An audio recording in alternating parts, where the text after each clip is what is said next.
So hello everyone, welcome back to my video. So guys, তোমরা নিশ্চয়ই আমাকে দেখতে পাচ্ছ যে গ্লাস নিয়ে হাতে করে কি করছে। হ্যাঁ গাইস, আজকে হলো আমার দিদিমার শ্রাদ্ধ। তোমরা দেখেইছিলে যে আমি আমার দিদিমাকে চাল জল খাইয়েছিলাম, আমার দিদিমার শ্রাদ্ধ ছিল বলে।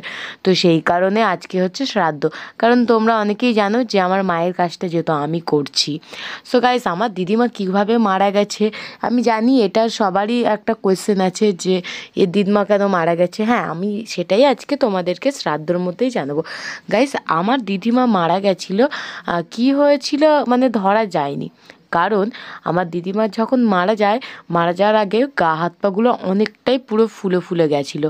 তো সেই জন্য অনেক ডক্টর দেখানো হয়েছিল, তো ওষুধ টষুধ খেত, কিন্তু সেই হিসেবে না কিছুই হয়নি। কিন্তু একদিন হঠাৎ করে দেখলো মাসি যে সব কিছু ঠিক হয়ে গেছে, মানে একদম পুরো ভালো হয়ে গেছিলো দিদিমা। তো খুবই ভালো কথা। তারপর আমার দিদিমা কী করেছে, নিজের বাপের বাড়ি, শ্বশুর বাড়ি, মানে মোটামুটি সারা কুটুম বাড়ি মোটামুটি সব জায়গাতে ঘুরে আচ্ছা করে ঘুরে বেরিয়ে এসছে। হঠাৎ একদিনকে বাড়িতে শুয়ে আছে, শুয়ে থাকতে থাকতে নাকি ভাত খাচ্ছিল, আর ভাত খাওয়ার পরেই শোয়ার পরে আর উঠতে পারিনি, মানে তিনি সেই সময় গত হয়েছিলেন। সো গাইস, এটা হলো আমার দিদিমার মৃত্যুর রহস্য। তো আমার মাসি যেহেতু 13 দিনের কাজ করেছিল, তোমরা তো দেখেই ছিলে। এদিকে আমাদের বাড়িতে রান্না বান্না হচ্ছে, আমার জেঠু আর জেঠিমায় রান্না বান্না করছে, দেখতেই পাচ্ছ।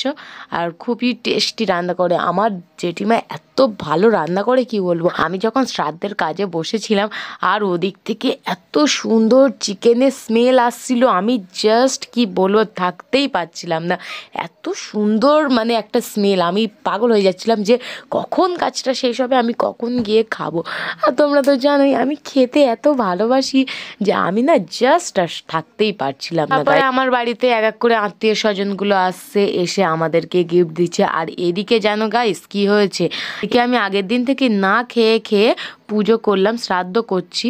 আর আমার বোন কিছু না খেয়ে, মাংস ভাত খেয়ে আবার প্লাস খাবে, জানো, ও ফাউ ড্রেসগুলো পেয়ে যাচ্ছে। মানে কষ্ট করছি আমি আর ফল পাচ্ছে আমার বোন, কি বলবো। তো এবার বাড়ির লোক সবাই হাসছিল যে হ্যাঁ তুই কষ্ট কর আর ও ফল পাক। সো গাইস, যাই হোক, এইভাবেই আমাদের দিনটি চলেছিল গাইস। তো তারপরে আমরা আমার দিদিমাকে খেতে দিতে গিয়েছিলাম।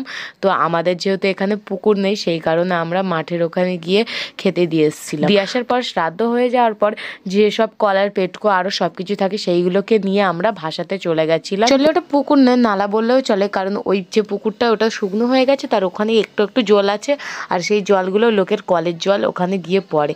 তো যাই হোক, আমাদের তো যেহেতু নিয়মকানুন পালন করার জন্য আমাদের পুকুর লাগবে, তো আমরা ওই পুকুরেই কাজ ছেড়ে দিয়েছি। সব কিছু এখানে কমপ্লিট হয়ে যাওয়ার পর হয়ে গেছিলো সন্ধ্যা। আর এদিকে দেখো আমার জেঠিমা আমাকে চা দিয়েছে, আর চাটা এত মিষ্টি হয়েছে, আমি বলছি খাবো না, বলে না তুই যদি আজকে চা না খাস তোর আর জীবনে চা দেবো না। কিন্তু আমার এদিকে চা ভালো লাগে, কিন্তু জেঠিমার হাতের চা একদম পছন্দ না, কারণ এত বিচ্ছিরি চিনি দেয়, আমার একদম পছন্দ নয়। একদিনে মানুষকে সুগার করে দেবে। সো গাইস, এইভাবেই আমাদের সারাদিনটা গেছে। ভিডিওটা ভালো লাগলে কিন্তু অবশ্যই লাইক কমেন্ট শেয়ার সাবস্ক্রাইব করে দিও। So bye bye.